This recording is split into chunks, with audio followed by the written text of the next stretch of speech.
ছোট বাচ্চা অসুস্থ হলে এই একটি দোয়া পরে ফু দেন, আপনার চোখের পলকেই সে বাচ্চাটি সুস্থ হয়ে যাবে ইনশাআল্লাহ। যাদের ছোট বাচ্চা রয়েছে তাদের জন্য খুব ইম্পর্টেন্ট।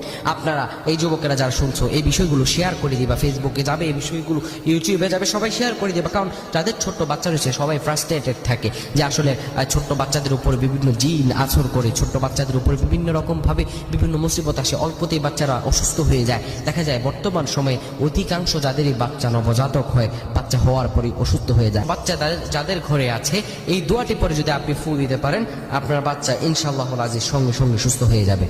নবীজি বলছেন কোনো ব্যক্তি অসুস্থ হয়ে যায় এই দোয়াটা 7 বার পাঠ করবে। দোয়াটি কি? আহসানুল্লাহিল আযীম রব্বাল আরশিল আযীম আইয়াশফিয়াক, আসআলুল্লাহুল আযীম রব্বাল আরশিল আযীম আইয়াশফিয়াক। 7 বার পরে যদি আপনি ফু দেন, আপনার চোখের পলকে আল্লাহর রহমে সে সুস্থ হয়ে যাবে। 2 নম্বরে